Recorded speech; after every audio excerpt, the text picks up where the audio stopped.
Hey, it's Tony Brueski, and this is our week in review over the weekend, taking a look back at some of the most compelling conversations and stories that we've covered for you of the last week. Brand new episodes back Monday morning, bright and early, 5 a.m.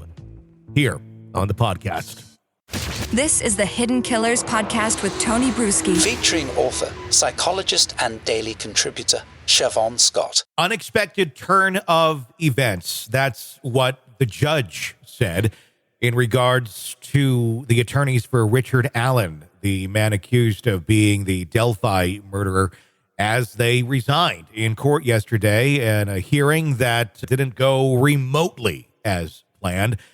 These are the same attorneys who brought in the arguments of Odinistic killings and, for the most part, really did a lot of work to go down that road and have the confidence to go down that road. But when you go down a road like that, you got to stick with it. And to have them be removed and now replaced this far into the game, it really resets everything. Joining us to discuss, Siobhan Scott, psychotherapist and author.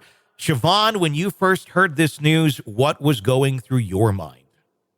It's absolutely strange and unexpected, of course. It delays the January trial.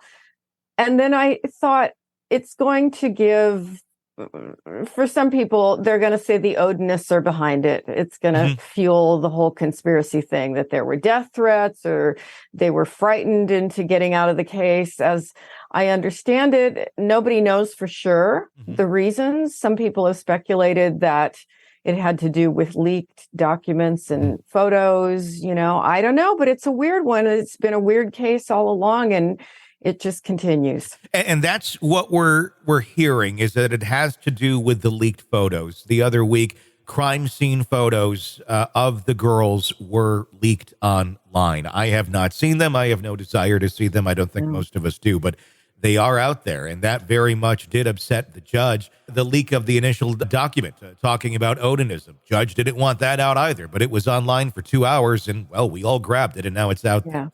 The judge has been very frustrated, it seems, and upset with the defense thus far.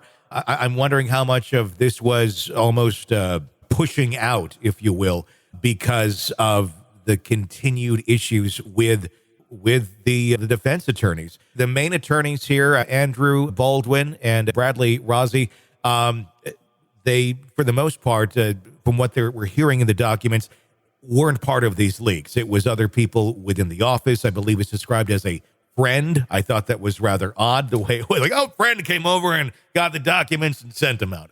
I don't know if it's that simple, but there was a lot of concern about the security of the documents as they now go back into the hands of the state, as the state now has to define and assign another defense attorney.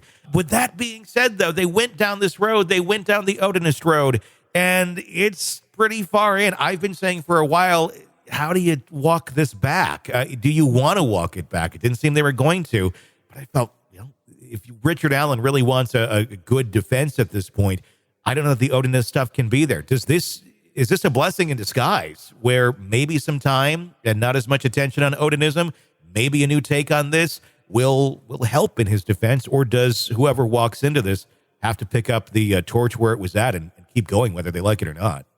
Yeah, we can only speculate, but all the discovery information will go to the new attorney, whoever that happens to be, and they can continue it if they want to, as I understand it, even if it becomes increasingly unlikely.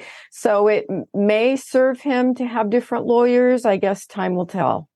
When you look at this from the perspective of why were these documents leaked, why were these photos leaked, and especially coming out of the defense's office, I suppose it could be someone who is pro-Richard or anti-Richard, depending on what the mindset is for leaking these. What can you come up with? I mean, why would someone want to leak these photos? Is this an attempt to do what I just said, almost put a reset on this? Or is it something more sinister? Is it someone that's trying to influence the case either way? Because I don't know what this would influence either way. If it would work more for the defense of Richard Allen, granted to be heinous, horrible photos that potential jurors could see, could create some bias if you already think Richard is guilty and make you more and more angry, or in another way, I imagine it may also be able to confirm some of the ruins that have been said to have been on the bodies. Was that the strategy with whoever did this of, see, look, it is true. These runes exist. I don't know. What's your take on all of that? Yeah, I think either one of those is plausible. It strikes me as somebody who's got a strange agenda, and possibly an agenda that only makes sense to them. But it's got, I don't know, I just want to use the word creepy. It's got a creepy quality to it to leak this material. So it makes me think this is not a person with good judgment, and who knows? It's another leak from the inside, a leak from beyond what we would be expecting and why we would be expecting someone to do something like this. And it does play also into, they want new attorneys, or is this part of a conspiracy? Is this part of the greater something? If there is something going on here that wanted to influence the trial this way or that way, there's even a suicide connected with this, with the office, the defense attorney office. What's your take on that? The individual who took their own life, who was involved in some of this, that could probably answer some of the questions about why these things were leaked. That, to me, was kind of shocking to see that someone in that circle took their own life. Yeah, it's just another layer of, this is really an unusual case with a lot of unusual factors, and hard to speculate on the suicide. Did this person, were they involved in the link in some way? Usually a suicide has got layers and layers of things behind it. It's never just one thing that causes it.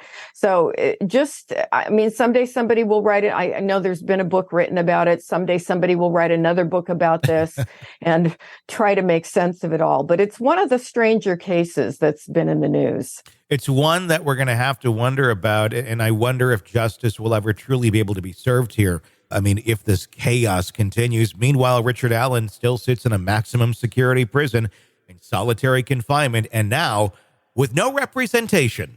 Mm-hmm. Can we at least put him back in a jail or someplace? Right. And he's mentally deteriorating the whole time. It's a mess. It really is. Want to listen ad-free? Want advanced access to all of our interviews before anyone else? Become a True Crime Today Premium Plus subscriber on Apple Podcasts. You get every episode commercial-free, so you can binge on true crime until you can binge no more. Search True Crime Today Premium Plus on Apple Podcasts now, or go to our podcast page and sign up now. More of the Hidden Killers podcast next.